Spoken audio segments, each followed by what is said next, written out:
Children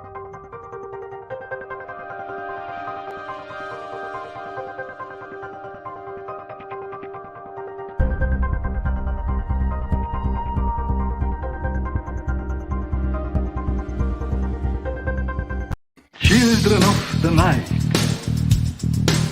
what music they make.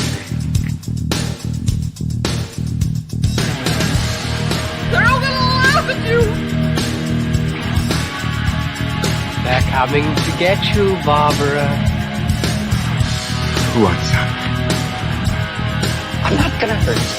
I'm just gonna bash your brain.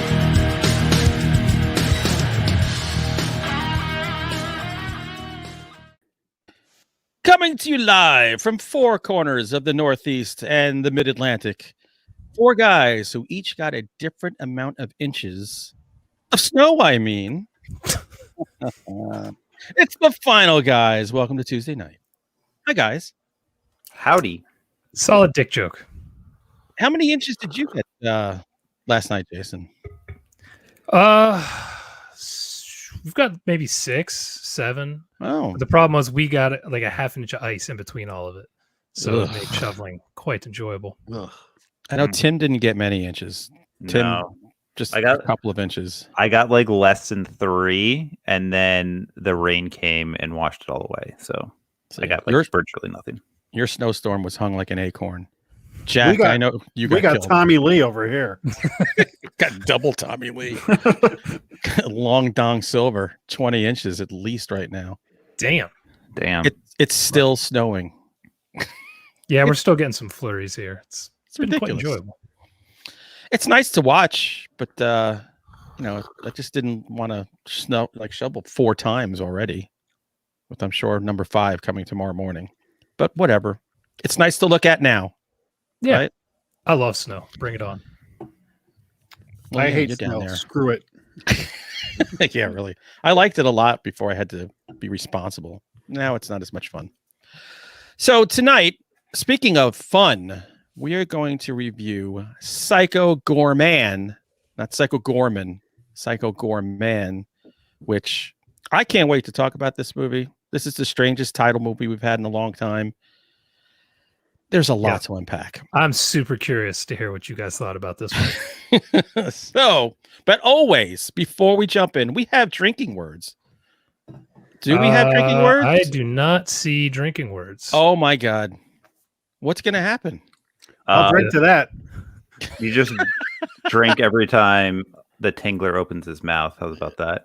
Oh, you're done. Scream, scream. I'll keep an eye on the chat and let you know if he pops in.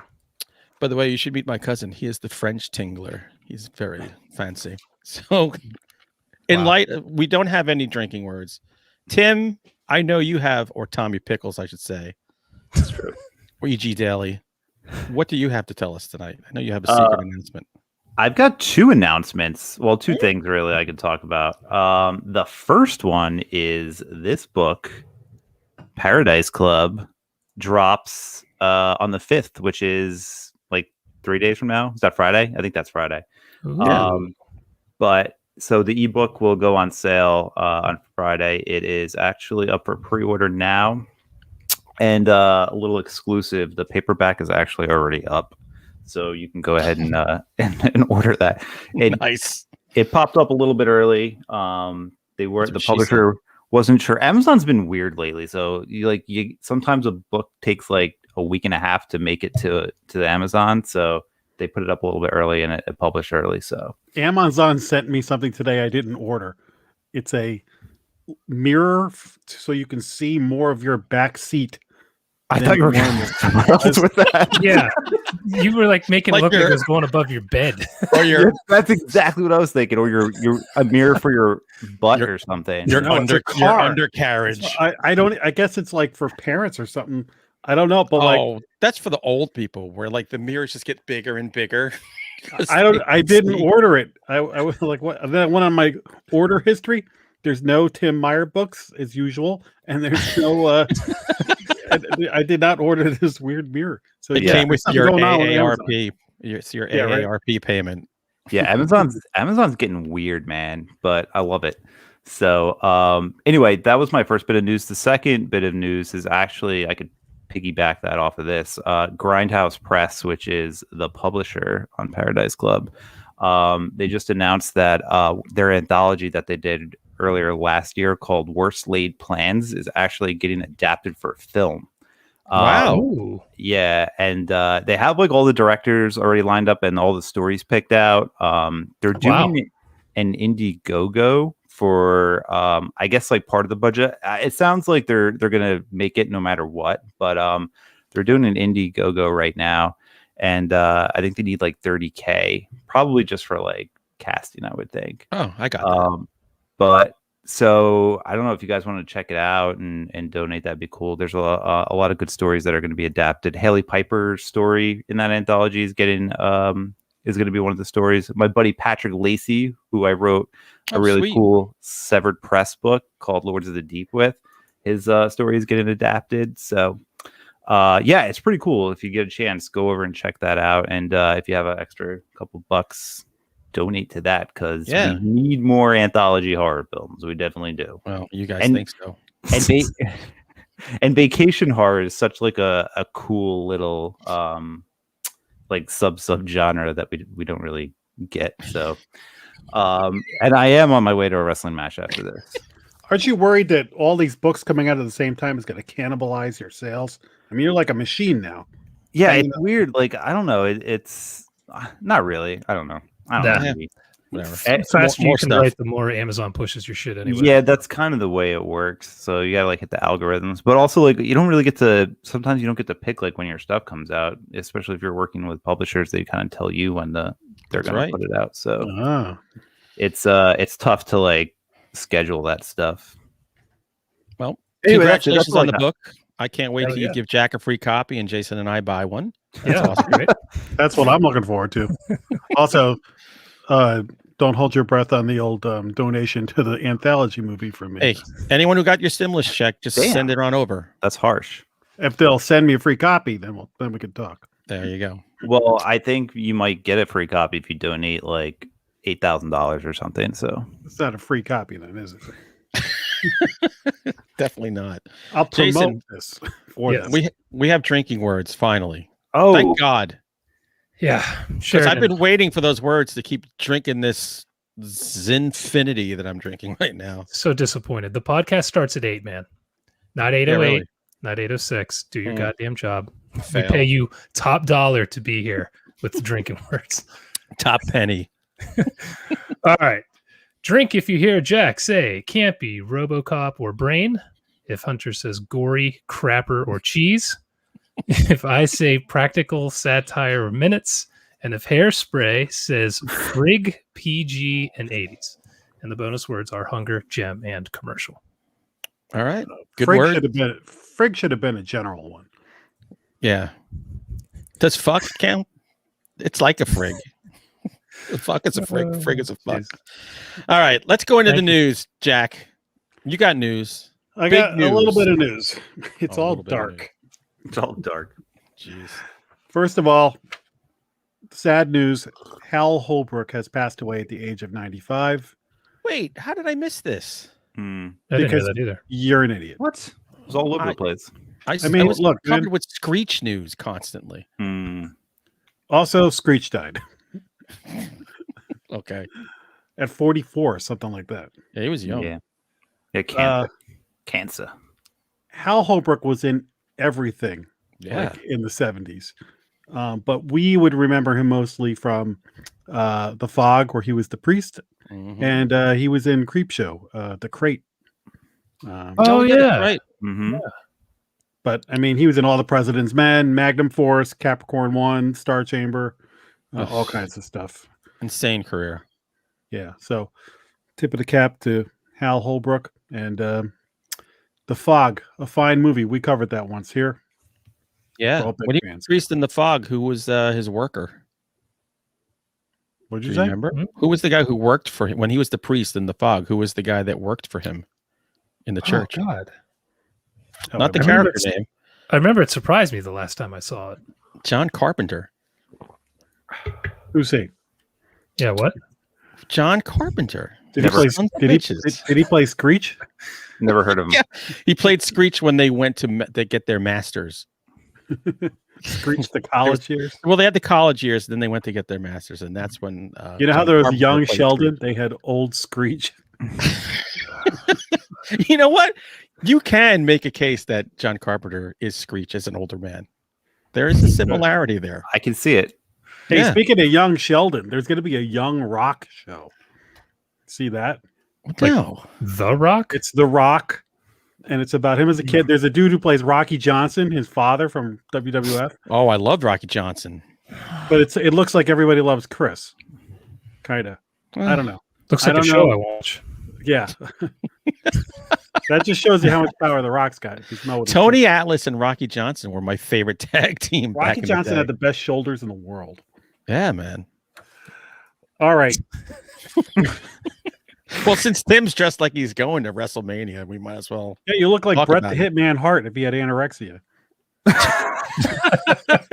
This is off the roids.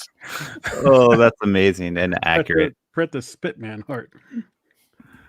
I kid. Not from Canada though, so that doesn't check out. Yeah. The other piece of news is also dark.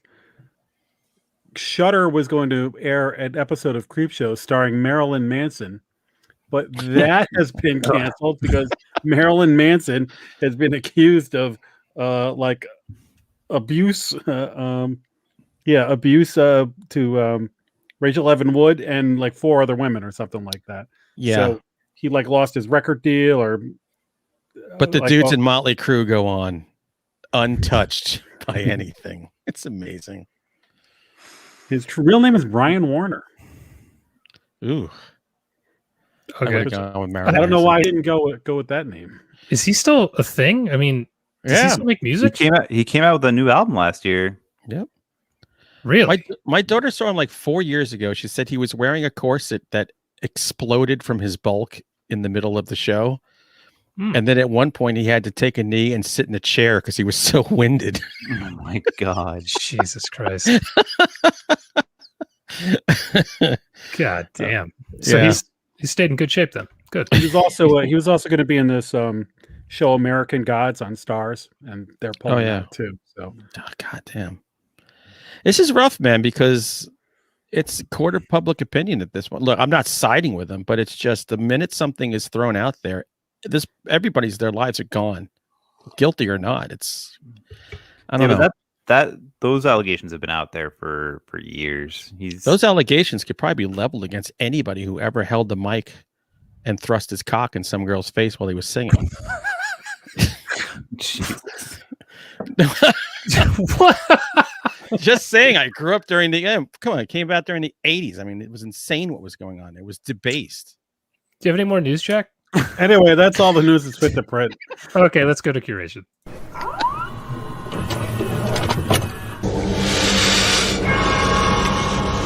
We have such sights to show you. Look at that. Dad took the wheel right out from me. Okay, so this is the part of the show where we talk about things that we watch and read. I am going to start today with Tommy Pickles. Oh, That's right, me. because you look like you were zoning. I'm not zoning. Is it because I have the glasses on? I can't tell. Yeah, you can't tell. All right, I watched some good stuff this week and some bad stuff, but I'm only going to talk about the good stuff. I went back and rewatched a little movie called Green Room. Oh yeah, Patrick Stewart. Yeah, this movie is fucking awesome. You guys watched it, right? Oh yeah. Oh yeah. Yeah. So it's, if you haven't watched it, it's essentially about this punk band, and they basically get a gig at like this neo-Nazi skinhead bar, and they don't make nice with the neo-Nazis. Nor And, should you. Nor should you. And so they kind of piss them off, and then they actually witness a murder, and then they become like hostages at this place, and basically the whole movie is them trying to escape literally the green room. So it's cool. It's like it's it's super violent. So if you are not able to handle extreme violence, this is a disgusting movie for you. Yeah, Don't watch it. There's a hand part that is freaking. Yeah. There's a few scenes in there that are just like there's just in your face, brutal. But yeah, I love this movie. It's action packed from pretty much right from the start. Great character development, and just awesome performances. Anton Yelchin in I think one of his final roles. Yep. I think so. Crushed by his own fucking car. Yeah, that's a terrible story. Jesus. Man, that one bothers me a lot actually. Imogene Poots is in it. Yeah, Yeah, if you're trying to wash the stench of Black Christmas out of your mouth, watch this so you can realize that she has talent in. Why? Yeah. super Why does she have talented. a terrible haircut in every movie she's in? It's like they want to make her look weird. I know you have to go back to 28 weeks later to get a good hairstyle out of her. Don't hair shame her. At least I like her haircut in this movie. I mean, at least like it makes sense in this movie. Like, you know, Yeah, it's it like, makes sense. but Patrick Stewart has a weird hairstyle in this. Patrick Stewart does have a weird hairstyle. He has the weirdest one out of I think everybody. He's a bad motherfucker. But he's great in it too, and Macon Blair, who is in like a ton of really cool movies. Another underrated movie. I don't know if you guys have seen it, Blue Ruin. Nope. Oh yeah. Isn't that the same director as this? I Is that crazy? think it might be actually. All his movies have colors in the name. Yeah, Same director, yes. yeah. So yeah, same guy who actually did Blue Ruin. So that Jeremy makes sense. Saulnier. But yeah, super cool movie. If you haven't checked it out, I think it's on Prime, so you can watch it for free. And yeah, that's it. Nice. Very Best nice. thing I ever saw Patrick Stewart in was a video of him massaging his girlfriend's feet, obviously high, just talking to the camera. It's priceless. It's on YouTube. Sounds weird, but I'm into it. Yeah. He's a baller. All right, Jason. We're done with Hellraiser, so I'm curious to see what you decided to like murder yourself with. You know, I think it was Chad gave me a palate cleanser idea, and I thought, you know what? What the hell? It's been almost 2 decades since I've watched this series through. Jesus. Phantasm. Nice. I love Phantasm. It's not one I go back to all that often because it's so goddamn confusing. Yeah. And I just thought, I wonder if it holds up. Fortunately, it was just remastered by Bad Robot in glorious 4K. It got like the whole gamut, like the top of the line production 4K remaster that is available on Amazon. Wow. So if you haven't seen it in HD, like I had never, it is freaking beautiful to go back and watch it. It's pretty remarkable what they were able to do with it. I would try to explain what the hell this is about.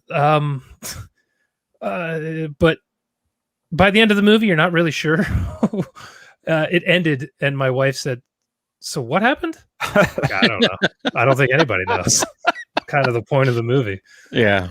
So a tall guy runs a mortuary, and he's taking the bodies and compressing them into dwarves so he can create them, so he can turn them into slaves in another dimension that also has flying orbs that drill into your brain.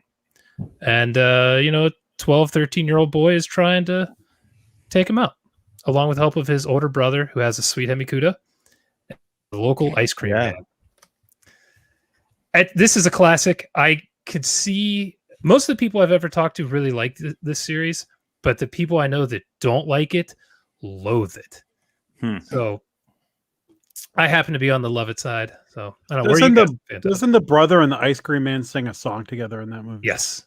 Yeah, that's awesome. They just do a little riffing. It's good stuff. Yeah. I'm not a huge fan. I can kind of tread the middle ground on Phantasm movies, but I highly suggest you read Don Coscarelli's book, True Indie, Life and Death in Filmmaking. That book is excellent. So, Jason, you'll love that because he's talking about all the shit that he had to go through to make these movies and like all the tricks and the crazy stuff that he did to do it. And it's a lot of technical stuff in there that I know you like. So A lot of he was literally almost killing people doing stunts. They were just like, just fucking do it. I don't know. I know the budget was very low for this, and they got away with a lot of crazy shit that they did. Yeah. They blew up stuff. It's a cool movie. It's aged in a very cheesy manner, but because the movie is so over the top anyway, and the story is so bananas, it all kind of fits together. Loved it. I think I've only seen the first Phantasm movie. Oh, really? The second one's my favorite, actually. And the second one's like hard to find. He got some money for that one. It's owned by a studio, so it's never released with all the owns. But I think they're all on Prime. I've only done 3 so far. I know Shudder had a bunch of them on there at one point. I don't know if they still do. I missed out on that box set they dropped a couple years ago. It was like $200 for like all of the movies, but it was like I think it was a 4K box set. You're busy buying the Collector 1 and 2 and some special edition. My actually not a fan of that movie. Good. Of Phantasm? No, The Collector. Oh, the Collector. So my buddy had the old DVD set from the UK of Phantasm, where the DVDs came in the ball with the spikes on the end. And his brother had a party, and when my friend came home, the set was destroyed. Oh God! And it was like expensive as hell. Son of a bitch! I go nuts. I mean, if you have the ball, that's like a horror movie fan. Yeah, like holy grail. Yeah. Oh, and read the book so he can explain how he got the balls to work. It's really. I see it's only $6. I think I'm going to buy that because I love it. Do you like these, Tim? Yeah, love them. All right. Yeah. All right, Jack. In the words of Phantasm, boy. Okay. What'd you watch? First of all, I'm not going to talk about it long because we've already talked about it, but I watched Promising Young Woman, just like the rest of yous. All right. Use. Thumbs up. Really good movie. I'd love to have a spoiler conversation with somebody off the air because I don't want to give anything away. But what's the girl? The actress in that? Carrie Mulligan. Mulligan. I mean, she was tremendous. I hope she gets nominated and everything. So I had a blast with that movie. So that's all you need to hear. I'm just one of many people. Go watch it. It's a lot of fun. And the cast is amazing, like you were saying. Yep. All these people pop up. McLovin. But the my favorite thing by far in that whole movie is Schmidt from New Girl is the best part of that whole movie. Who's that? He's the friend who's consoling the dude tied up on the bed at the end. Oh yeah. I love Schmidt. That's funny. Okay. My first movie I'm going to talk about was the movie The Little Things that came out in the theater and on HBO Max this week. I watched it last night. So Denzel Washington, Rami It's a horror movie? It's like a thriller. Dark thriller. They kept comparing it to Seven. Denzel Washington, Rami Malek, and Jared Leto. Wow. And it's two cops are chasing trying to find a serial killer. Jared Leto is the main suspect, and all these comparisons to Seven is because it takes place in the 90s. It's two cops, old cop and young cop. It is nothing like Seven beyond the fact that it just is all the same like 90s serial killer movie tropes that you've seen a million times. But there's no graphic violence or intelligence to this movie like Seven. So don't take the comparisons to Seven to heart on this. This movie is getting really mixed reviews, and my feeling on it was that this felt like a direct to video movie with an incredible cast that is getting like the big. It's long. It's kind of slow. There's some interesting stuff. I think if people are like, you're with a group of people that's like, what should we watch tonight? Like you were at the video store trying to pick something, you'd watch it. You'd think it was okay. And it would be just another movie you watched. It would get you through the night, but you wouldn't, it's not going to be like one of those, I need to watch that again, like Seven, where you watch it all the time. Yeah. I saw someone go, I don't know what Denzel was thinking doing this movie. I was like, ooh, that's right. They don't take advantage of, he's great in it.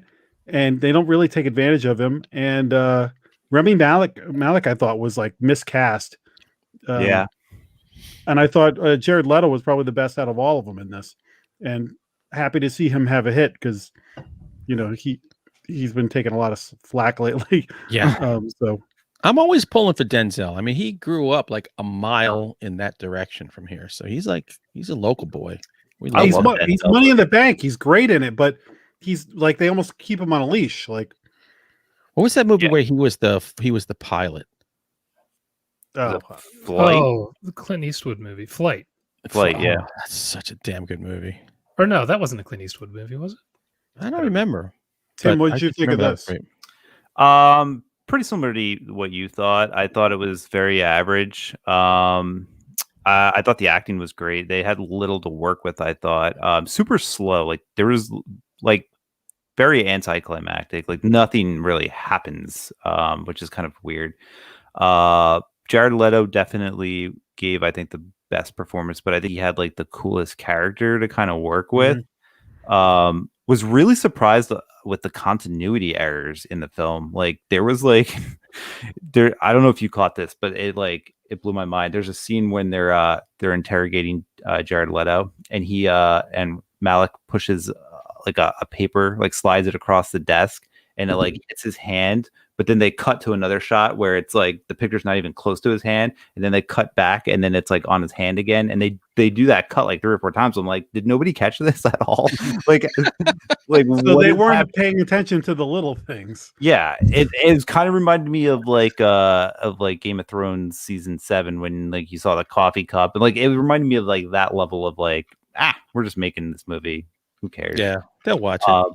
But like I don't know. It was that said, like I like the ending. I kind of like what they did with the ending. I don't know. It's average. You could knock 20 minutes off that movie Easily. Yeah. It was like 2 hours and 10 minutes, I think. And I was like, oh man, this is kind of long. But I mean, I'm not mad I watched it at all. I mean, if you have HBO Max, it's definitely check it out. It's totally like what are we going to watch tonight? That'll get us through. It's better than the Anne Hathaway Locked Up or whatever movie, like heist during the coronavirus lockdown movie that just came out. This is way better than that. So. I don't even know what you're talking about. Yeah. 2 movies I'm not going to watch. There's a movie on HBO Max. It's called like Lockdown or something. Anne Hathaway and the guy who is the bad guy in Serenity and Doctor Strange. And they're a couple that were about to break up and they get stuck in the lockdown from coronavirus. And they're like driving each other crazy. And then suddenly like they have the opportunity to rob a diamond from a department store. And it turns into like an Ocean's 11 type thing for the last like 20 minutes of the movie. Never heard of it. It's the trailer, you're like, what the hell is this movie? But it looks kind of like wacky and fun. And then it's just 2 hours and 7 minutes of, oh my God. Yeah. Riveting. All right. Well, while you guys wasted your time with modern dreck and old garbage, I watched the greatest movie ever made. You Can't Kill Stephen King. You're kidding, right? Yeah, I might be. So it pop up 3 on points. Prime. I watched the trailer, which I rarely do, because I'm going, is this a real movie? Like, what is this? The trailer is screamingly funny. Like, if you want just a good 2-minute pick me up, watch the trailer. It's really good. This involves just every trope that there is, you know, a bunch of friends, 20-somethings, going into the woods to party in Maine. It was shot actually in Cumberland County, which is where it's like my second home, and Stephen King grew up there. No, not grew up there, but has lived there for a while. Man, this movie, it's bad, but it knows it's bad. So it's a total comedy. Like they know what this is. I will give it credit. It has 3 exceedingly pretty girls in it, and they know exactly what they're doing in it. We know what Jack's watching tonight. Yeah. In the coming attraction. You can't kill Stephen King. In the coming attraction, they show, you know, they had a friend who's African American. In the coming attraction, they go, token black guy. Like that's what they call him in the movie. And then they go, girl on girl. And of course, this girl is like making out of it. You're like, okay, sure. And then there's like the nerd. There are 2 dudes in this movie. One guy is the nerd who loves Stephen King, and they want to party. He just wants to find Stephen King's house. And he'd rather read Stephen King. He was reading The Shining. some weird variant cover nobody's ever seen in the movie. He looks about 45, and there's another guy who is an Iraq war veteran who's got PTSD, but we learned that he was a line cook and never saw any action. He looks about 40, and then they're with these very young girls. Look, it's silly as hell. It's dopey, and you know what? It entertained the hell out of me for like whatever it was, like 80 minutes long or something like that. It doesn't overstay its welcome. It's just playing into every stupid horror trope. There's a lot of Stephen King references in it. All the acting is overacting on purpose. It was actually pretty fun because it knew its lane and it stayed in its lane. And you're like, oh, all right, that's cool. I've passed by this one on Amazon multiple times because the rating was so low. I just thought, but it's worth the watch, you think? Of what we watch, it's worth the watch, and you'll never believe who the killer is. I'm not watching this. I will never watch this. You'll never figure it out. Well, I'll never figure it out because I'm never going to watch it. I'm going to drink wine with my pinky up now because I have declared this is the movie to watch. Why would you watch it, Tim? I've watched the trailer. It just looks like something I wouldn't be able to get through. Would you watch this or my other recommendation, Inhumanwich? Which would you go for? I feel like the Manwich might be a better choice. I'm going to tell you, you think it. This movie is better than Inhumanwich. That's the most glowing recommendation I can give it. The bar is high. Wow, the bar is Amazon now. All right, Tim, your hair is drying now. It looks like it's going to start to get a little frizzy. Yeah, it's going to get poofy, so I'm probably going to have to put it back at some point. All right, so I actually watched something else that was good this week. Well, I mean, good. Was it gooder? Good in the sense that it wasn't like a bad movie, but I don't know. This movie, it kind of messed me up, man. The Woman. Yeah. Pollyanna McIntosh. Jack Ketchum, right? Yeah, just dropped on Shudder like a week ago. Surprisingly, I'd never seen it. Even though I know, weird, right? I haven't seen it either. It's one of those movies that just kind of like slipped by me, and I own it. I love Jack Ketchum. Love his books, and this movie, man, is so fucked up. So, all right, it's I don't know how to say her name. Is it Pollyanna McIntosh? Is that correct? Yeah, she's from Walking Dead. Yeah, she's been in a bunch. Captain Leonard. Yeah, she's a good actress. So there's another Jack Ketchum movie that was adapted off of his book called The Offspring, and this is kind of like a sequel to that. But you can watch it by itself. You don't need to see it.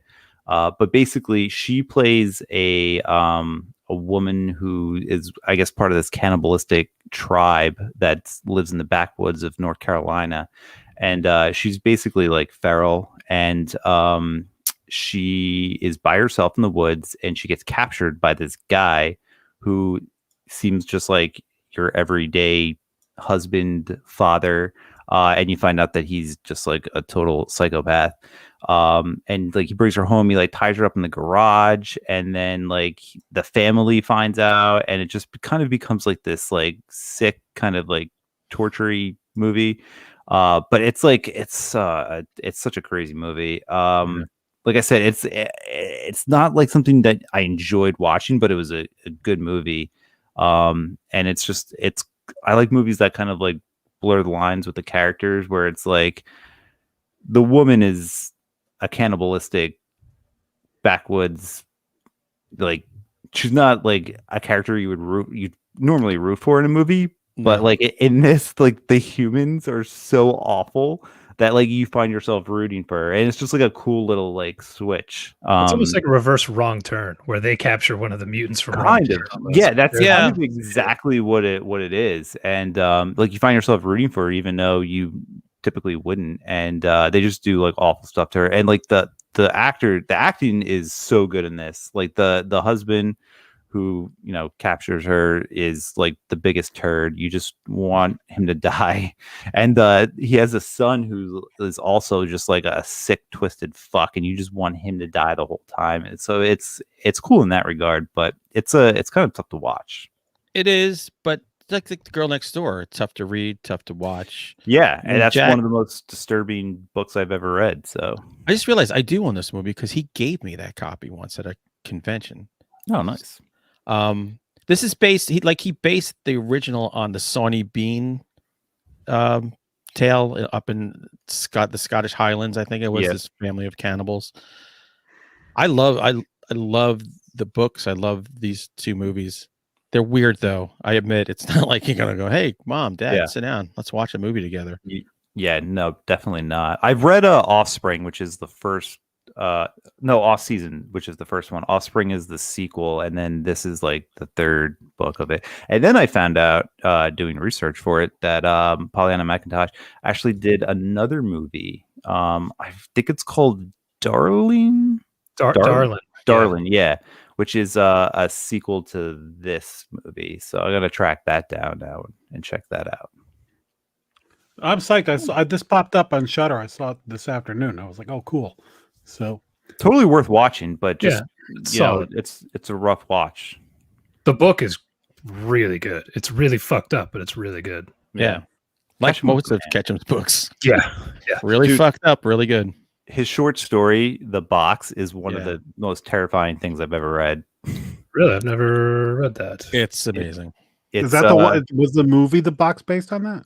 They did there is an adaptation of it, but it's in it's not the one you're thinking of. It's not the one you're thinking of. It was in what was that all female directed XX, I think it was called. Oh yeah. It was one of the shorts in that.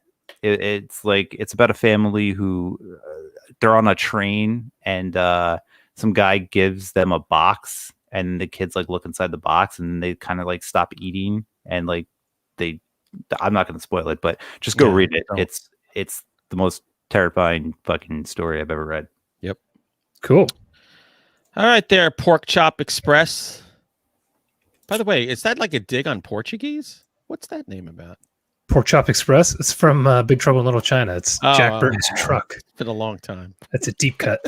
Jack Burton. The check is in the mail. That's right. I freaking love that movie. Dude, it's so good. I watched Phantasm 2.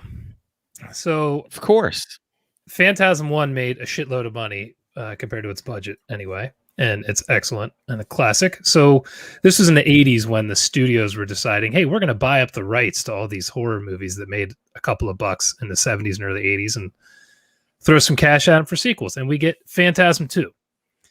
Now, this is the one that I think people are the most split on in the series because the story makes the most chronological sense of anyone in the series. It has the most action, but it recast... I don't want to say the main character because I feel like Reggie is the main character of the series, but the Mike character, they recast him to do somebody that they felt could handle the action more. This is my favorite of the series. I could watch this over and over again. It's these dudes driving around in a Hemi Cuda with 2 double-barrel shotguns taped together, a flamethrower. One of them's wearing a welding mask for some goddamn reason. Shit makes no sense, but it looks rad. And I love this movie. It hits me in all the right places. They get the music. I didn't mention in the first Phantasm, the theme song is so killer. It's dead simple and it is money. And they just carry it through this one perfectly. I freaking love this movie. If you haven't seen it, it is definitely worth a watch on Amazon Prime. Yeah, I got to revisit this. You're inspiring me tonight, by the way. I just watched them last year. Hellraiser didn't inspire me to watch any of those. What did you think of this one, Tim? Oh, I love it. It's weird though. Like even though I watched them all like back to back, so like I've watched the first one so many times that like I separate that from the rest of the series. But like 2 through 4, like they all kind of run together for me. So like I kind of forget things that happen in each one. But like 2's pretty solid. I think that's probably I love the first movie. I like it more than the second one, but the second one's probably the best. I think it just goes like they decline after each one, but they're all very similar, but when you watch them back to back, you can see that there have been huge stretches of time between them. Yeah. And everyone ages incredibly between movies. But especially Angus. They all have their own things. I'll get to 3 then, but this is my favorite. This is the one I think you have to pay a couple bucks for on Prime. I think the other ones were free. Mhm. I haven't finished the series yet, so I don't know for sure. But excellent stuff.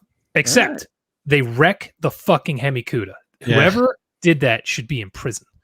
That is sacrilege. Those cars are so rare, and some asshole.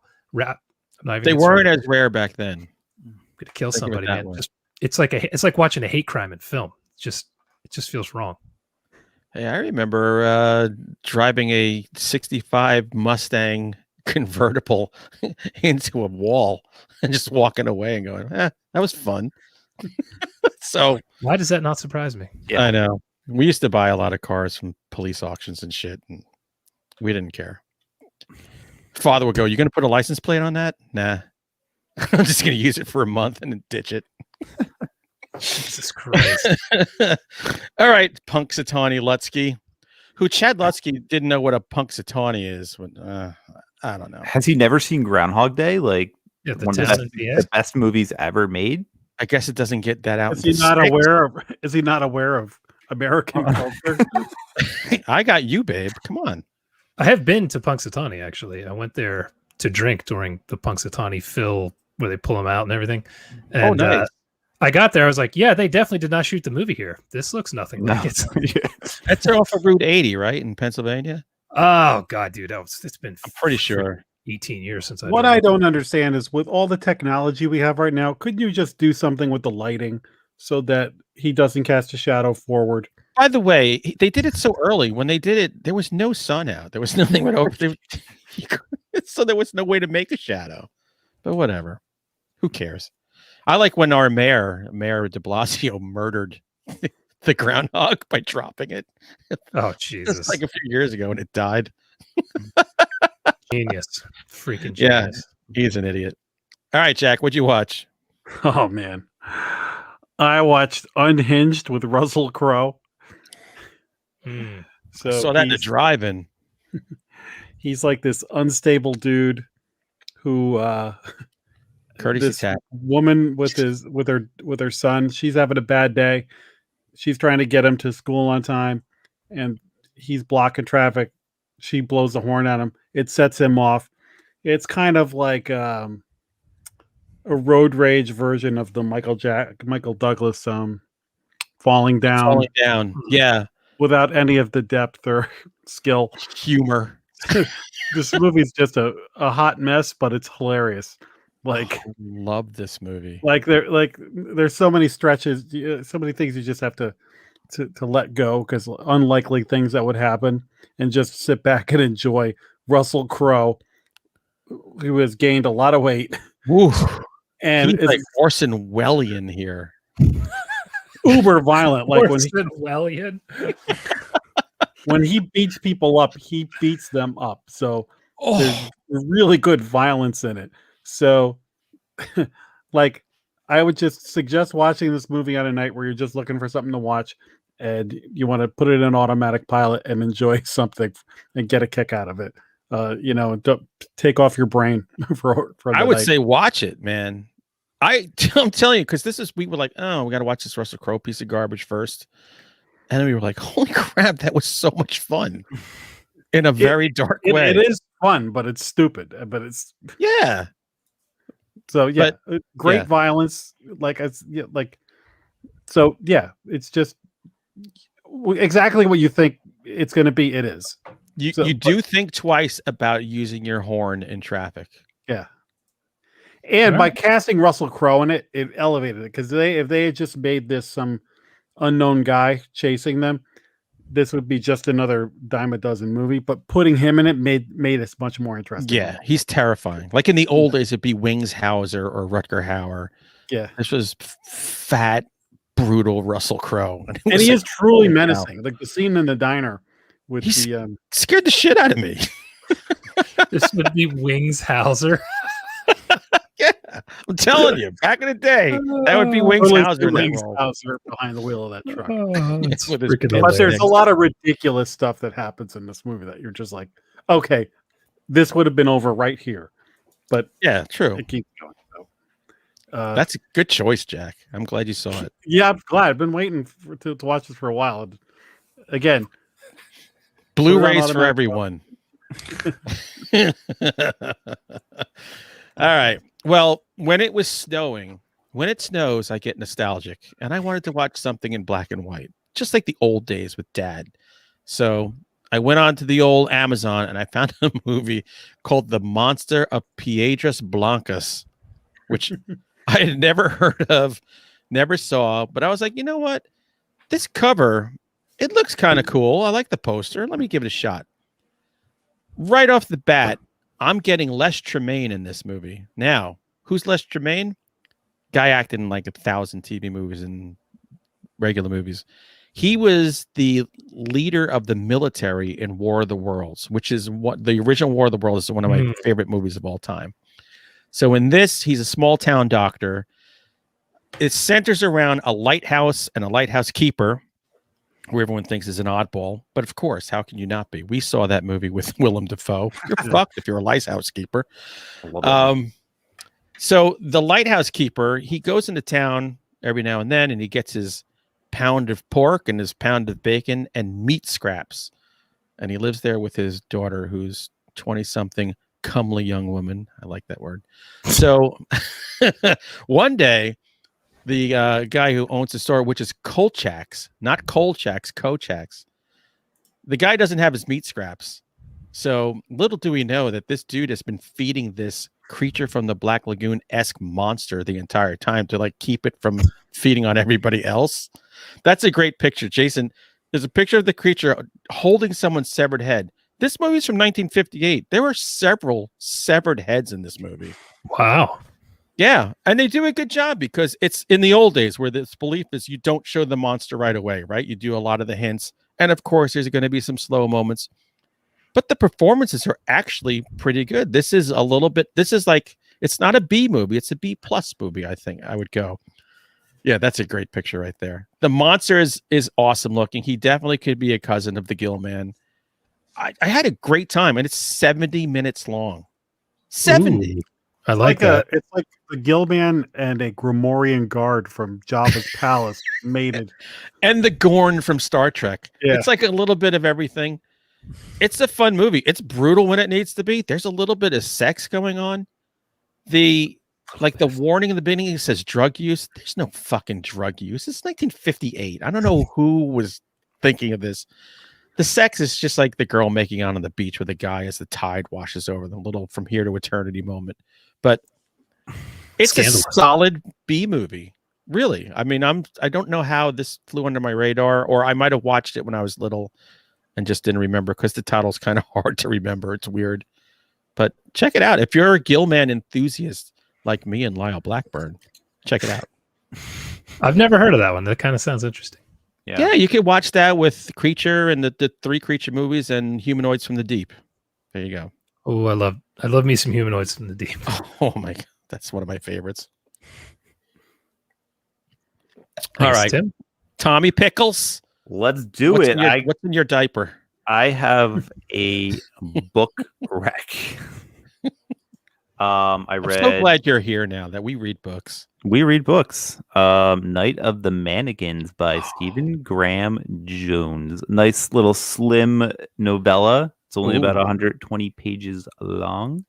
I read this in like 2 hours. I devoured it. It is amazing. Stephen Graham Jones is probably my newest favorite writer. Wow. I want to. Yeah, I have to read everything. I have like most of his books that I. Is he right there with Jack, your favorite monster man? He's right up there, man. He's right there. You're going Janine Pipe on us, and like this is my favorite author. This is my favorite. She plays you guys against each other when she does that. By the way, Yeah, we know that game. It's a tactic, but it's cool. So yeah, I don't know. This book is crazy, you guys. Like it's so out there. I don't even just the premise of it's crazy. So it's basically about these friends who they want to play a prank at a movie theater. So they like stage a mannequin in there, and then something happens during the prank that throws the whole book off guard. I'm not gonna say what it is, Right. but it's wild. Just like it gets crazy, and then like as it goes on, it just gets even crazier, and you're just you have no idea what's going to happen next, and that's what I love about these types of stories. So definitely check it out. He's a genius, and well, I have a question. How's the writing? Because I remember I had a tough time with The Only Good Indian. yeah, his style is a little bit unique. His voice is, I just think it's just different, and Yeah. it's written in first person, so the writing I think is a little bit easier than The Only Good Indians, because I think that was, if I remember correctly, it was written in third. Right. But so yeah, I think it's a little bit easier to read, but it's still like his style. So I don't know. I once you get used to it, once you get in the flow, it's so good. Right. So I don't know. just You kept might, thinking, you might I not was like going, it. I don't understand what he's saying. I kept going, what is he referencing? I feel like I came to a group of friends who all have inside jokes, and I don't know what the fuck they're talking about. Like, that was the problem I had with The Only Good Indians. Yeah, I don't know. I think he just has one of those styles that some people just won't, connect with that voice. But He's a great writer. I can't deny that at all. oh yeah, so good. But yeah, like his just the style in which he writes, I don't think is gonna be for everyone. But Right. it works for me because I love it. I think next I'm gonna read his collection, something with the people lights turn off or something. I don't know. I forget the Yeah, name of that's it. good. Good recollection. But yeah, I'm gonna read that next. I think. All right. At some point. Awesome. Hey, All Hunter, right. quick note about your Yo. little book comment there. When we started this podcast, your job was to report on books. So shut up. Right. And he's helping me. I don't have to now. carry the load all the time. You better keep carrying that load. You can just go, oh, let me fill my time with another Hammer movie that nobody gives a shit about. Jason occasionally will play a video game, but usually watches shit movies that it's just warnings for everybody not to watch. Luckily, nobody wants to hear about games, but It is funny. My job has become warning people not to watch shitty movies. Yeah, you need to get more into the games. We need to bring the young viewers back in here. I like this better. Warning people about it. I don't know how this happened, and I don't think I like it, but I'm going to It's keep going better. for a while. Well, All right.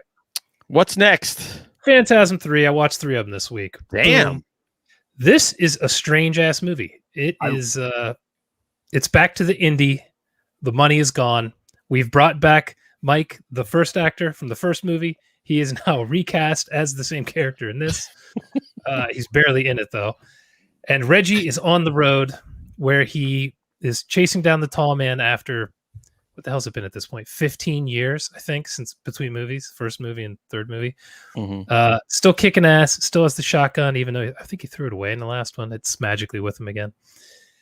He runs into a kid who has like a Home Alone house with booby traps set up all over it, where he's killing people who stumble in this dead town that the tall man has kind of wiped out. And it is I'm not a fan of the kid in the movie. It takes what's already kind of silly, ridiculous premise and style and makes it very cartoony. It's not awful, but it's not great. And then he meets Rocky, this militant woman who's running around with another woman. I don't even know what the hell they're doing. They're just like, she has nunchucks and shit. And So awesome. Full of piss and vinegar. Her character's also ridiculous, but not quite as bad as the kid. And shenanigans with the tall man ensue. They explain a little bit more in this. They explain the balls a little bit. They explain a little bit more of the tall man's process. Some really cool effects and ideas are in it. It's not that I dislike this movie. I actually like it quite a bit, but I feel like coming off the second one, this one is pretty goofy. Like it's a pretty goofy film. My wife didn't care for this all that much, but I like it. I'm a Reggie Bannister fan. I'm a Don Coscarelli fan. Those guys could wipe their ass with film and I'd watch it and probably like it. So wow, they did in part 4. No, I'm kidding. I'm getting to that one. I'm not tonight. Remember that one. I appreciate your descriptions of Phantasm movies, but it's a little alarming that you would have not used the word Jawas once. Yeah, really. That's true. That is true. It's not a drinking word. There's no point. This one was on Prime, I believe. So if you're keeping track, 2 of the 3 are free so far. Good. Punxsutawney Lutsky. Okay. I watched this movie when it originally came out. Hunter and I talked about it on Monsterman in our found footage episode years A ago. long time ago. Because we've been talking about found footage so much lately, and last week we were talking about the categories of found footage movies. I went back and I watched The Last Exorcism, which I haven't watched since I saw it that one time. And my recollection of that movie was like that it was a pretty good movie until this like The last out minute. of left field, like 2 minute ending that was just out of place and just kind of like you left on a sour note. You're like, wait, where did that come from? So I went back and watched it again. Now knowing that Patrick Fabian, who plays the preacher in this, is also Howard Hamlin from Better Call Saul. So I'm like, oh wait, I love this guy. He's and when I watched this movie the first time, I appreciated that. I thought he did a really good job. Yeah. And so once again, I watched it, and I love the setup of this movie where they're talking about, it's about a preacher who kind of has lost his faith because of some health problems with his son, and he kind of he's been performing exorcisms, and he doesn't really believe in it, but thinks that it might be helping people. But he's basically a carny, so he's basically decided that that's not the path he wants to go on anymore. So it's going to do one last exorcism, and a documentary film crew is going to go with him, and he's going to help actually expose the whole thing. But naturally, just like when a cop says he's going to retire in a cop show, in a horror movie, when somebody says it's the last thing they're going to do, it's going to go wrong. Yep, always.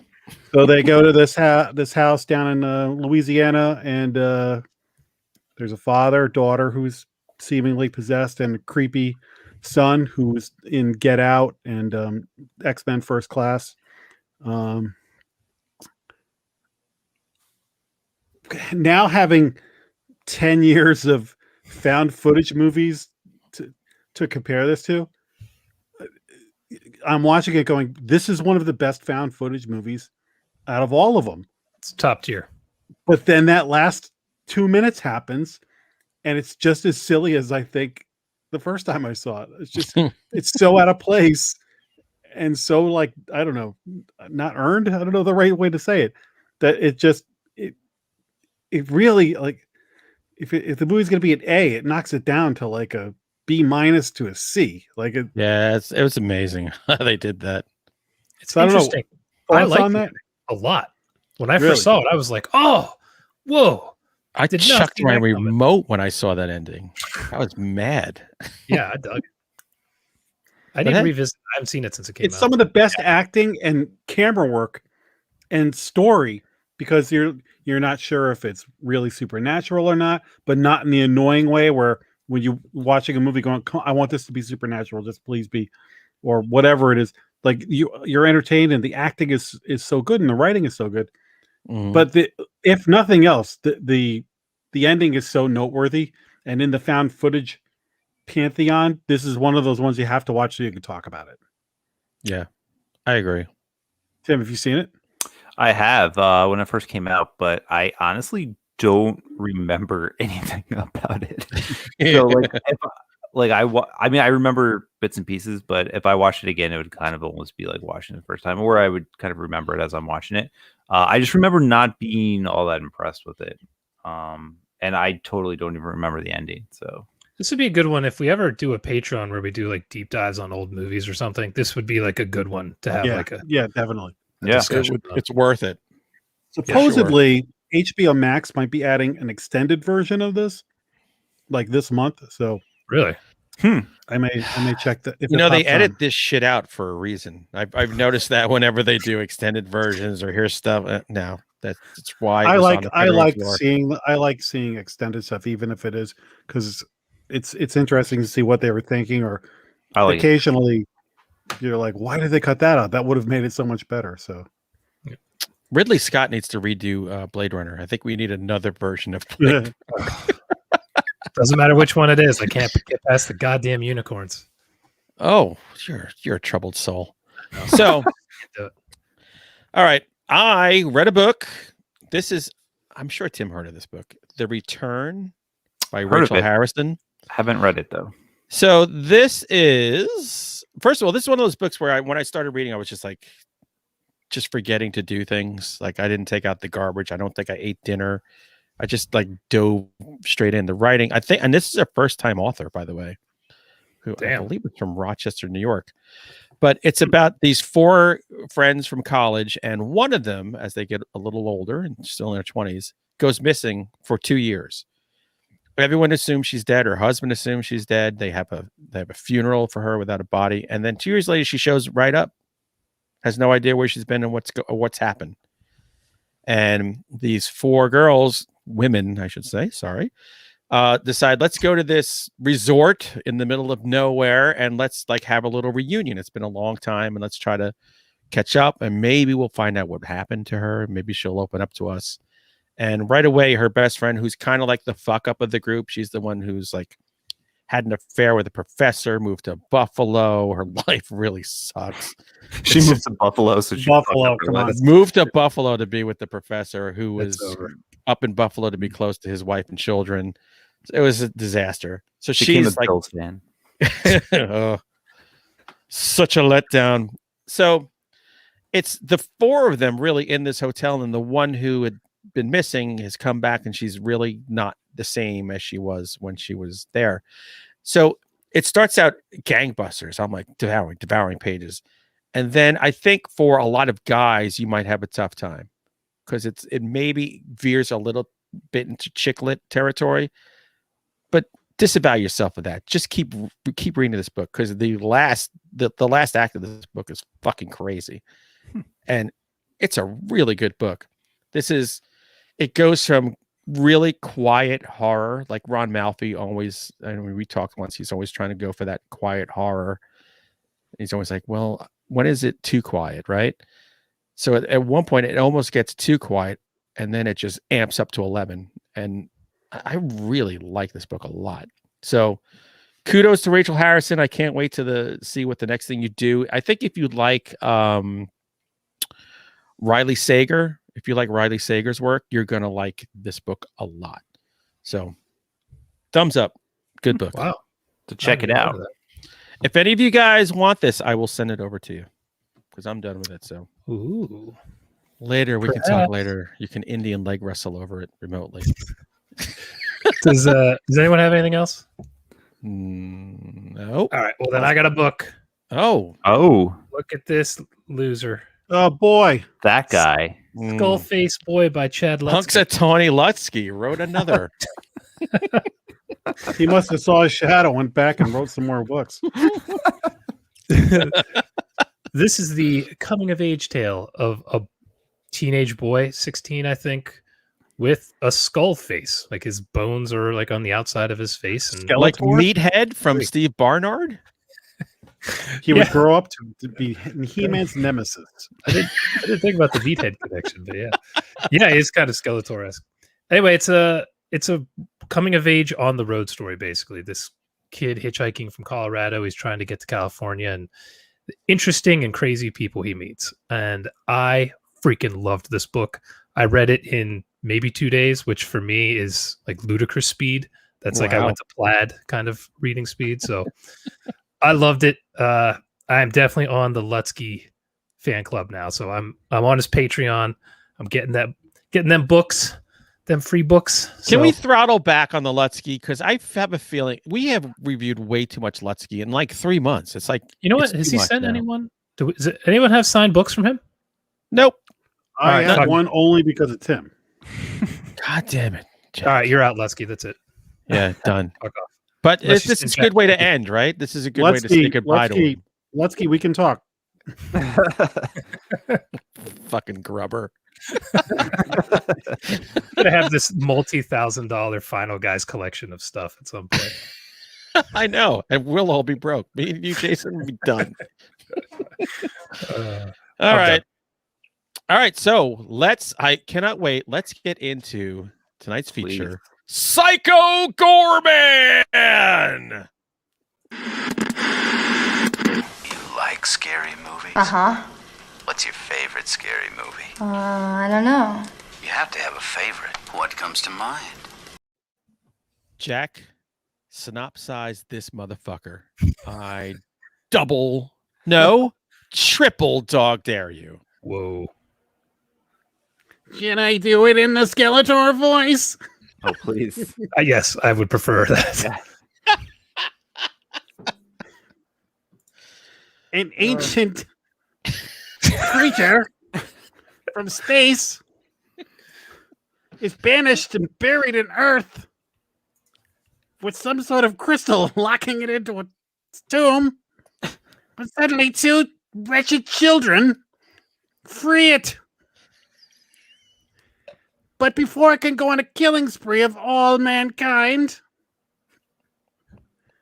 it turns out the little girl has control over him because she has the crystal. Curses!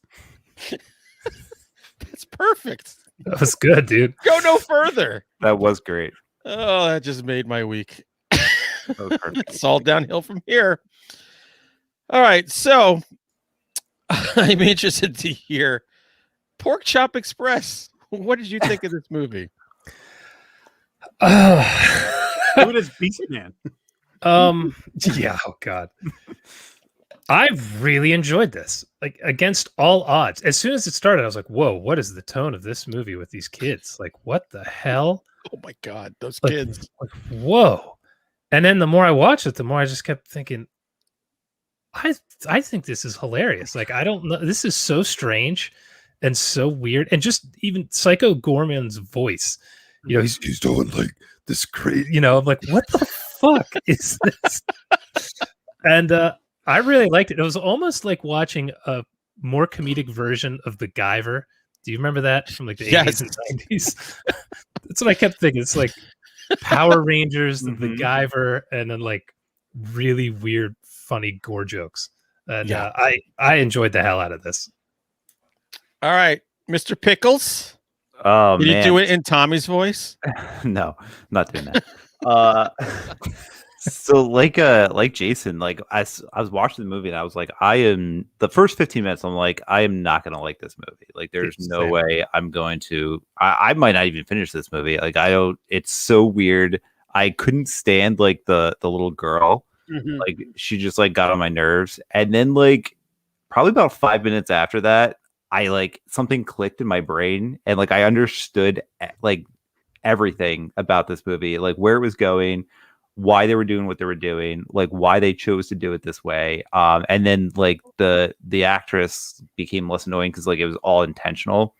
And I really love this movie. Like I was laughing out loud like in my office watching this movie, just like some of the things that they do, some of the gags, like the one kid who turned into like the brain creature, like every time he was on screen, I was just laughing hysterically. Like I wanted to watch it again, and then like I was like, who made this fucking movie? Like who was insane enough to make this movie? And then I looked at the credits, and is the people who did the Void, which is like one of my favorite movies of like the past like 10 years. Which is why the practical effects were so good. Yeah, like the effects were really good, and it felt it. I love the 90s vibe too, because like I grew up in the 90s, so like there's a lot of like fun little things in there, like the N64 and just like certain little things that they said. I was like, oh man, that's so 90s. And even like game the kids were playing, Crazy Ball or whatever it was, like we totally had games like that. I remember like I want to say it was like called Spud. It was like a Spud ball where like it was flat on each side and you throw it up and land on a thing and it'd tell you like what to do. Like that just like brought me back to that. So I don't know. I love this movie through and through. I thought it was awesome. We had a game in the 80s called Psycho Bike, and it was an older kid named Robbie, and he would fill his back pocket with screwdrivers, and he would ride on his bike, and we would run all around, and he would throw screwdrivers at us. Jesus Christ! And the best part was we would do this out in the streets, and the parents would all be sitting on the porches watching this game, and nobody ever said stop. Was Phillips or Flathead? Whatever he could get his hands on. Psycho Bike. Man, you guys remember that game. You guys were more fucked up than we were. Hardcore, man. It's New York. That's a difference. Tony Lutsky. What'd you think? Well, first of all, I was the one who suggested this movie. I saw the trailer and was like, "Oh yeah, we need to see this." And it was getting a lot of good buzz. And I was while I was watching, I'm going, "Wow, this is like the Power Rangers by Troma." Like, and I got it from the first minute of it. Like, I was totally on board with what they were doing, and I was just hoping they were going to execute it. And I sure as hell thought they did. I was, Tim, you said it. I was laughing out loud, and anytime there might have been like a slight like lull, they would do something that I would literally laugh out loud. So I was just like, "Oh, this is great." And yeah, that girl was so annoying, but I thought it was nice because there's so many movies where she would be lovable or eventually become lovable. Mm-hmm. And so that was just like a slap in the face to that trope. So great. So I'll save it for the conversation, but I had a total blast with this movie. We are 2 for 2 with 2021 movies so far. This is definitely probably going to be my. I mean, it's going to be in my top 10. Yeah. I thought you were going to say your top. I was like, easy, Hunter. It's early in the year. Hold on. So I didn't even watch the trailer. I didn't know what the hell this was. I didn't just either. turned it on. That's the best way to watch it. And I'm watching them play this game. I'm like, what the fuck? This girl's a sociopath. Holy cow. I fucking love this movie. I really did. I've never seen anything like this, like in adult form, you know? To give me something that just blows my socks off in its originality, it's just rare. It was laugh out loud funny. I mean, I'm downstairs alone laughing like a lunatic in this movie. I love the practical effects. I love the Star Wars Cantina reject monsters and aliens that were in this movie. What the hell? They were so out of Power Rangers. It was unbelievable. Oh, totally. It was nuts. And I absolutely love the girl. Yeah, she's awesome. I have girls, so I love tough kids. I wish my kids were tougher and could beat the shit out of these guys they surrounded themselves with. But I just thought it was great. The dad fucking blew me away. Oh, the dad. We got to talk about the dad. You're welcome. Everything about this movie was great. I think the writing was crisp as hell. It made this. The performances were all top notch. The soundtrack was killer. Everything was good about it. I mean, this movie blew my doors off. Like, I thought last week's movie was like the shit as far as weird. Nope. We just took it to a whole other level. We took it up to 14. Fuck 11. We took it. Well, to we watched 14 last week's movie. I kept like toning down. Like, I don't want to go overboard with this, but it's kind of that come to daddy thing. I was like, watch like there's going to be nothing else as crazy as this. And then bam, right away. So bloody hell is your come to daddy moment. Psycho Goreman is your Psycho Goreman movie. There's nothing else you can stick this pin in and go, this is it. This is a unicorn. You couldn't take the unicorns in Blade Runner. This is a unicorn. This is so out there and strange. I feel like this is so not a normie movie. Like, my wife at this point watches so much crazy shit with me. She's not a normie. After I finished it, she asked how it was. I was like, I don't know that you would have liked that one. I loved it, but this was a weird ass movie. I don't know. It's like it appeals to the 12-year-old in all of us as boys. There's a lot in there to unpack. I don't know, man. Like I said, I just to blow me away with stuff that I just never saw coming. It's so rare. It's like a precious stone. And again, going against like the expectation. I should save this for spoilers. Never mind. All I'll say is there was a lot of things that in normal movies would get resolved that they were like, nope, that happened and it's not going back.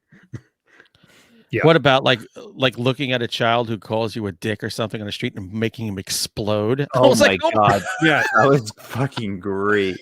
That's one of my favorite things about this. I'm sorry, Tim. Go ahead. Go I ahead. was just gonna say that whole montage was fucking like, oh, it's so funny. I was dying.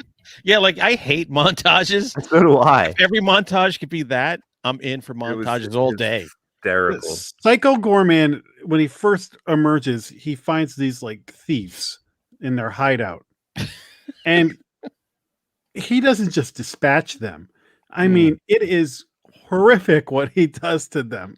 Like Hellraiser level. Yeah, like Pinhead has nothing on this. Did you guys catch all the Wishmaster fucking references? Oh my god, were there? No. He literally says, "Your wish is my command." Oh, like in the yes! voice. Oh no, I didn't hear. Dude, You're it was- right. He It does. was perfect. I was in. That's when it clicked for me. I was like, I love this movie. Speaking of him exploding the kid on the street, I loved how much crazy shit was happening in this town, and there was almost zero reaction from anybody. Yeah. Like, No, nobody- they're taking him to the diner. Yeah.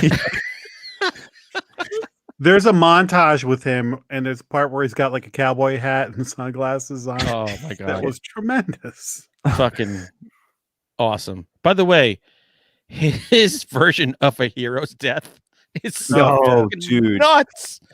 I love that so much. Uh, Blah, blah, blah. I love the Even- sound effects too. So, did you guys watch the credits? Well, there Yes. was an awesome Yeah. rap song going on. It was like Yeah, a metal, yeah. you couldn't stop.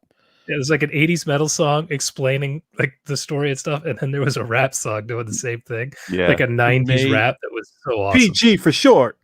It Like was like amazing. Tag Team did it, I think. Like Oh, I really? haven't No, I'm just Oh, kidding. it's like what? I haven't like willfully watched end credits in a long time, but I'm like, I can't turn this song off, man.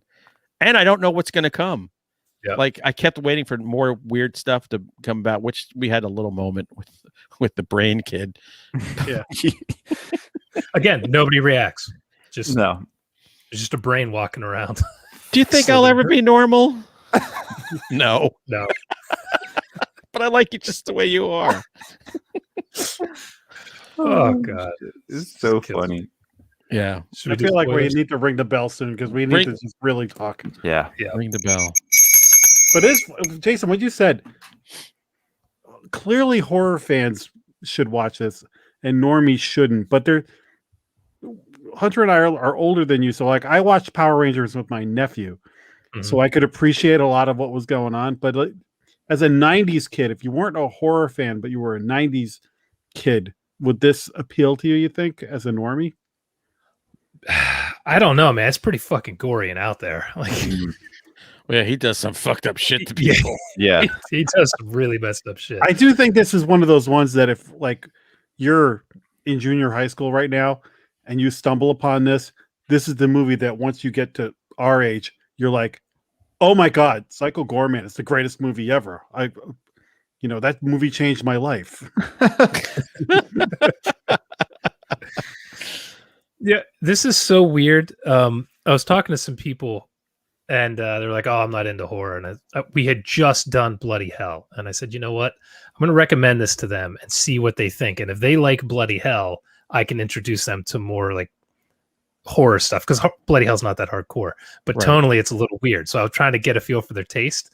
I could never in a million years recommend this to somebody who's like, "Oh, I don't like horror," and I'm like, "Here, watch Psycho I am Goreman." literally going to recommend this to anybody who asks Yeah. me for a movie. I don't care if it's a librarian from North Dakota Yep. or a prisoner from fucking Rikers Island. You're gonna have It's some crazy. it's your litmus test on people now. Yep. It really is. Psycho Goreman. It's the same thing I do for Greasy Strangler. Greasy because that's, like, Strangler. such a weird movie. And like nobody should like it, but like everyone I've recommended it to, like they fucking love it. Like it's just I think honestly the weird aspect is so intriguing that I think normies might like it. Like I didn't watch it with my wife, but I kind of want to show it to her and just to see what she thinks of it. But My wife you know, is watching it after this. like it's so weird that it's like the weirdness is part of the charm, and I think that will carry people through. I mean, I can see the gore aspect being off-putting to people who just don't like that It's kind so of stuff. cartoony though. It's so over the top that I think like people will still enjoy, just like Evil Dead, like how that was Yes. like, Yeah. or Army of Darkness, like how over the top it is that it's. You Those aren't almost can't normie even- movies. I really, I don't know. Evil Dead? No. I mean, a lot of. As far as horror is concerned, like I think no one can appreciate that. By the way, I what he didn't does think with it. that cop in this movie, oh yeah, is fucking priceless. The cop. Why am I... The cop who he kind of like turns inside out, and he's got the gun. He keeps trying to kill himself. That's right.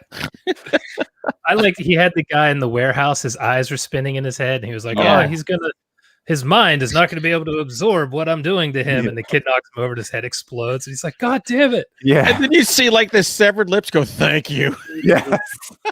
and then they deflate. Yeah, he does. They exhale. His lips exhale somehow. Unreal. I love the family dynamic. First, I was just going to ask about that. You guys are authors, so tell me what was going on with that father. Lazy ass was- piece of shit. yeah, Lazy he's piece of just shit. a pansy, lazy jerk. But in Yep. the beginning, you don't get that feeling, I thought he was just being funny with the kids. right? Yeah. And you No, realize- he's just a piece of shit. Is he part of the reason why that little girl is the way she is? Because he never could discipline her? Or? well, it's like he is like the son, and she's a little more like the mom, like, but she's in another level. I mean, she is Yeah. she's the only monster in this movie. Like the other ones look like monsters. That little kid is a fucking monster. She wins the game and makes her brother dig his own grave. She was going That's how to they bury him fuck. alive. A grave big enough to bury Christine. Oh God, she kills me. And by the way, that song that they sing, that they record, Oh yeah, and then what was sing that? later. that was another laugh out loud moment when he's playing the drums. Yeah, God damn. it's so out of rhythm, and then all of a sudden he just like gets in rhythm, like ridiculous. And then when they sing it together as a family, I Yeah, was God. touched. I I was felt dying. a tear coming on. I love the dad when he drives away, when he pulls up to the house and then he drives away. I think my favorite part of the whole movie might have been though when the father's in the bathroom and he gets the telepathic message from Psycho Goreman. Oh, with he's a, taking a come shit." rescue me! Yeah. I don't know where that is. It's on the corner of Route 80 and 96. Go past the third light, make a left. I just love when he made the horrible chicken dinner and he's sitting in his chair. And the wife was like, "The microwave's a mess," and he goes, "You're welcome." And Yeah. just like that long look from him, I was like, "Oh, this is awesome." Oh man, fucking yeah, great. Yeah, at the beginning, I thought it was just like a family dynamic where they all make jokes and kind of, shit on each other a little bit, but it's all joking. And then it keeps going on in the movie. You're like, oh no, they all hate each other. Like this They family- hate each other, but they love to hate course. each other. Yeah, it was good stuff. The thing What I do was you the thing I was alluding to about in most movies, the brain boy would get turned back into a boy. Yeah. Some of the I was waiting for some- that. some of the deaths would get undone, or the little girl would have a change of heart or something. Like none of those things happens. No. Everything. And how about the little girl makes him agree not to kill them, but does not give a shit about the rest of the universe. Yeah. And he's free, and you watch him with glee murdering the world. Wasn't he destroying Iowa or something at the Yeah, end? whatever. Have fun. He was like Oh, the the other- size of a skyscraper, just destroying shit. My other favorite line of the whole thing was they got the magazine. He goes, "I don't care about hunky boys." Oh, Or do I? Yeah, maybe I do. Psycho Goreman may be gay. And then how about the bad guys? You had like his henchmen Yeah, who were like total Power Ranger henchmen. Yeah. And then the the Templars. and- cosmic Templar that were after him, but they were kind of bad guys too. Yes. This is a very anti-Christianity movie, by the way. This is all for the devil. The devil's better than the angels, which I thought was funny. You mentioning the kind of the side characters, his henchmen and stuff, and the people sitting around the table.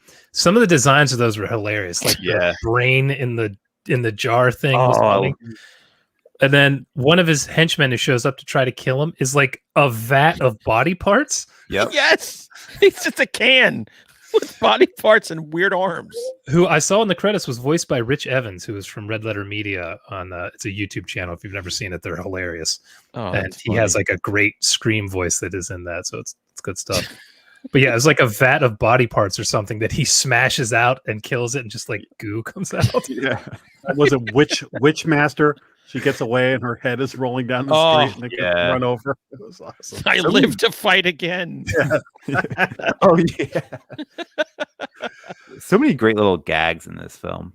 Yeah. I'm it's funny from start to end. How is this from the guy who did The Void? Talk about a tonally completely different film. It's quite a range. I'm into it though. Yeah, hell yeah, dude. The thing is, like, this shtick could have been, we could have easily been watching this going, this was not worth a 90-minute, this would have been a better short film or whatever. And instead we're all like, oh my God, they pulled off a full-length feature film of basically a Power Rangers horror movie. And I didn't want it to end. Like, I don't know how they did this. I really don't know how they did this. Yeah, this is one of those movies. It's just a slight tweak to the humor, and I hate it. You know, like I would not have been able to get through this.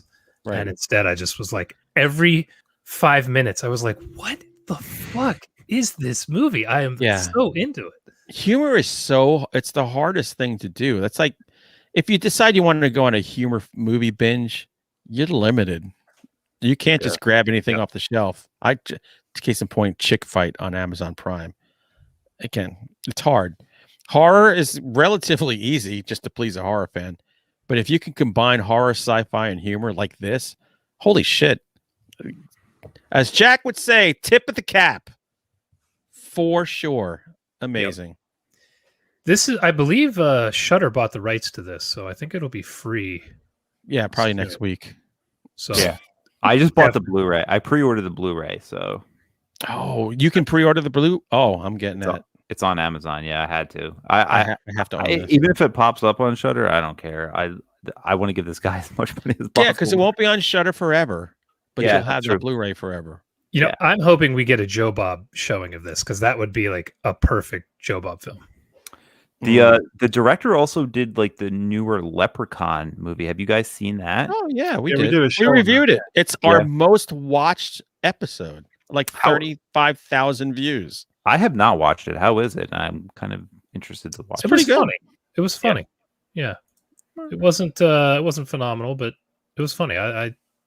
For a Leprechaun movie, didn't we all like it more than we thought we would? It's been a while. Yeah. I thought I would hate it. So, and it didn't have Jennifer Aniston, so it was still good. Good stuff. Very pleased. Yeah. All right. So we all like Psycho Goreman, and we'll tell you to go watch it. Next week is a very special episode because we are going to have the writer of Bloody Hell, the movie we did last week, Robert Benjamin. He is coming on the show. So we're going to talk a little bit more of Bloody Hell. And then what's the movie that we're watching with him? Because he's Empty Man.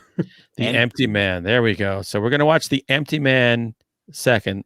So he's going to have to live up to Keith Cooper level. I'm throwing it out there. He suggested the movie, so we can rip him a new one if it's if it sucks. Not good. So, Robert, if you're listening, listen to Keith's episode, and then you got to bring it. Bring it, son. So until then, as always, proselytize about the Final Guys and just get the word out there, everybody, because the more you speak about us, the more we can do.